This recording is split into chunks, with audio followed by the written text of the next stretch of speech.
हमारा ब्रह्मांड इतना बड़ा है कि जिसके आकार के बारे में हमें कोई भी आइडिया नहीं है और इसी ब्रह्मांड में इतने सारे ग्रह सितारे मौजूद हैं जितना धरती पे रेती के दाने नहीं हैं। तो आज के इस वीडियो में इसी ब्रह्मांड में मौजूद कुछ रहस्यमय और अजीब ग्रहों के बारे में मैं बात करूंगा और हो सके तो इस वीडियो को एकदम लास्ट तक जरूर देखना, क्योंकि लास्ट वाला प्लैनेट सबसे अजीब और कमाल का होने वाला है, द डायमंड प्लैनेट। इस प्लैनेट का असली नाम है 55 कैनक्री ई और ये एक ऐसा ग्रह है जो कि हीरे का बना है। इस प्लैनेट का हीरे से बना हिस्सा हमारी धरती के पूरे वजन से लगभग 3 गुना ज्यादा है। इस प्लैनेट को साल 2004 में डिस्कवर किया गया था।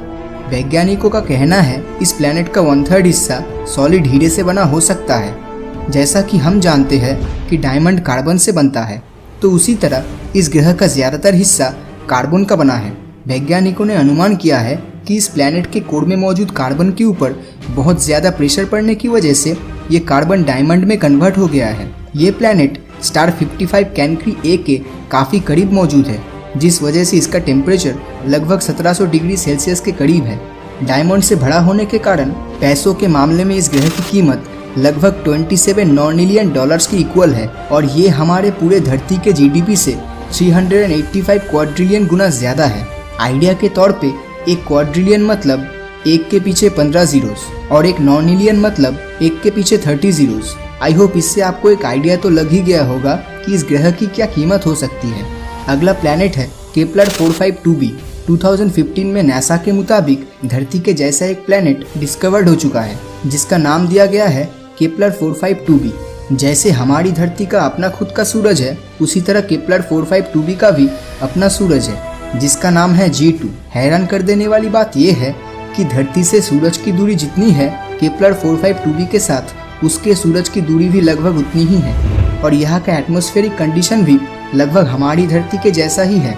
मतलब हमारी अर्थ की तरह यहाँ भी पानी, मिट्टी और हवाएं होने की प्रबल संभावनाएं हैं। इसका मतलब यहाँ पर धरती की तरह बहुत से विचित्र प्रजाति के जीवों के होने का हायर पॉसिबिलिटीज है।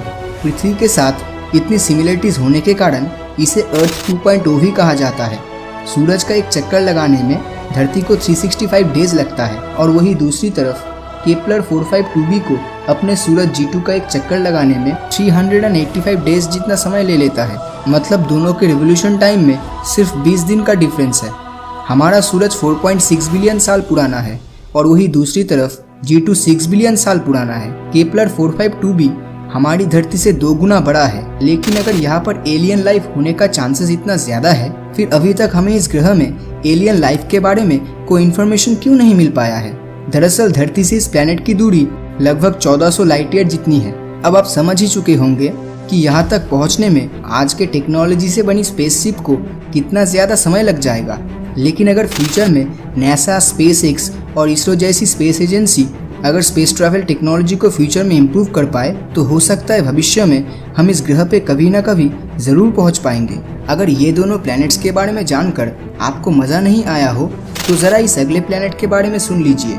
ये ऐसा प्लैनेट है जहाँ पर बारिश जरूर होती है, मगर वो पानी का नहीं बल्कि कांच की होती है। असल में इस ग्रह का वायुमंडल सिलिका के पार्टिकल से बना है और ये सिलिका रेती में पाया जाता है। और ये कांच की बारिश कोई मामूली बारिश नहीं है, क्योंकि यहाँ पर हवाएं लगभग 8700 किलोमीटर पर आवर के रफ्तार से बहती है। आइडिया के लिए बताना चाहूँगा, ये स्पीड साउंड के स्पीड से लगभग 7 गुना ज्यादा है। सुनकर यकीन नहीं होता है ना, लेकिन सच्चाई यही है। एक सेकंड के लिए इमेजिन कीजिए आप एक ऐसे प्लैनेट पे हो जहाँ पर ये सिलिका पार्टिकल कांच के रूप में आसमान से गिर रही है, और वो भी साउंड के स्पीड से 7 गुना ज्यादा तेजी से। ये तो इमेजिन करने में भी डर लगता है। इसके साथ इस ग्रह का तापमान लगभग 930 डिग्री सेल्सियस के करीब है, जो यही सिलिका पार्टिकल को पिघलाकर कांच में कन्वर्ट कर देता है। ये प्लैनेट HD 189773b को बाहर से देखकर कौन बता सकता है कि यहाँ पर कांच की बारिश होती है। अगला प्लैनेट है ग्लीस 436b। इस प्लैनेट को 2004 में डायमंड प्लैनेट के साथ ही डिस्कवर किया गया था। इस ग्रह की खासियत ये है कि ये एक आग में जलने वाला बर्फ का प्लैनेट है। अब ये सुनकर हर कोई बोल सकता है कि भाई ये क्या बकवास कर रहा है, ग्रह पूरा बर्फ से बना है और फिर भी जल रहा है। लेकिन यकीन मानिए फ्रेंड्स, यही इस ग्रह की खासियत है।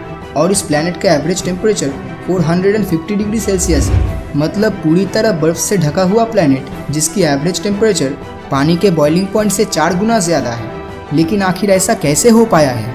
असल में इस प्लैनेट का ग्रेविटेशनल फोर्स इतना ज़्यादा है कि अगर हाई टेम्परेचर की वजह से बर्फ़ पिघलकर गैस में कन्वर्ट हो भी जाता है तो वो ऊपर आसमान में जाने की वजह वो ग्रेविटेशनल फोर्स की वजह से सीधा प्लैनेट के अंदर चला जाता है और यही गैस फिर से बर्फ़ बन जाती है और यही रोटेशन प्रोसेस चलता रहता है और इसी आकर्षण बल के कारण ये एक नॉर्मल ग्रह की तरह भाप में बदल के बारिश भी नहीं ला पाता।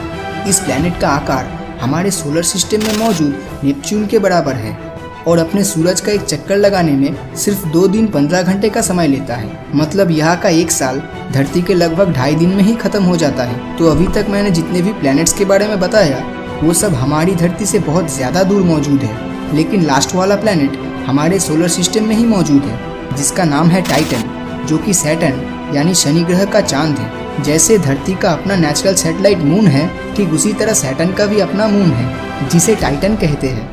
लेकिन इसमें आखिर ऐसी क्या खास बात है? टाइटन का एटमॉस्फेयर इतना डेंस है कि ईयर 2005 से पहले हमें ये पता भी नहीं था कि इसके भीतर की सतह पे क्या क्या मौजूद है। तो 2005 के बाद वैज्ञानिक टाइटन के भीतर की सतह के बारे में जान पाने में सक्षम हुए थे, जो कि कुछ इस तरह दिखता है। ये एक ऐसी जगह है जहाँ पर एटमॉस्फेयर के साथ साथ नदियाँ और झील भी मौजूद है। यहाँ तक टाइटन पर धरती की तरह ही बारिश होती है, लेकिन यहाँ का टेम्परेचर -179 डिग्री सेल्सियस जितना है। इसी वजह से यहाँ पर पानी भी छूने पर बिल्कुल एक चट्टान के जैसा महसूस हो सकता है। और यहाँ पर natural gas methane gaseous condition में नहीं बल्कि लिक्विड स्टेट में रहता है। तो अब तक जो रिवर, क्लाउड्स और लेक्स की बात कर रहा था वो असल में पानी का नहीं बल्कि मीथेन गैस का बना है। अब तक टाइटन ग्रह के सिर्फ 20% रीजन के बारे में ही साइंटिस्ट जान पाए हैं, लेकिन सिर्फ उसी 20% रीजन में इतना ज़्यादा नेचुरल गैस मौजूद है जो हमारी पूरी धरती में मौजूद नेचुरल गैस और तेल से 100 गुना ज़्यादा है। जिस तरह हमारी धरती पर नेचुरल रिसोर्सेज की कमी दिखाई दे रही है, उस हिसाब से भविष्य में टाइटन ग्रह पर स्पेस मिशन करना इंसानी सभ्यता के लिए बहुत ही फायदेमंद हो सकता है। और टाइटन के बारे में सबसे अजीब बात यह है कि आप चाहे तो टाइटन पर उड़ भी सकते हैं। असल में टाइटन का एटमॉस्फेयर इतना ज़्यादा डेंस है और दूसरी तरफ यहाँ का ग्रेविटी उतना ही कम है। तो इसी वजह से अगर आप अपने दोनों हाथ और पैरों में पंख लगाकर उड़ने की कोशिश करते हो तो आप आसानी से टाइटन के एटमॉस्फेयर में उड़ पाएंगे किसी पंछी की तरह, जो हमारी धरती पे कर पाना लगभग नामुमकिन है। तो इन सारे प्लैनेट्स में से आपको कौन सा सबसे अच्छा लगा नीचे कमेंट करके ज़रूर बताएं। और अगर ये वीडियो आपको अच्छा लगा हो तो इस वीडियो को लाइक और अपने दोस्तों के साथ शेयर करना मत भूलना। और अगर अभी तक आपने हमारे चैनल को सब्सक्राइब नहीं किया है तो सब्सक्राइब करके नोटिफिकेशन बेल को ऑन कर दीजिए, क्योंकि मैं ऐसी ही वीडियोस हर हफ्ते लाता रहता हूँ। तो मिलता हूँ आपसे अगले वीडियो में, और हमेशा की तरह थैंक्स फॉर वॉचिंग।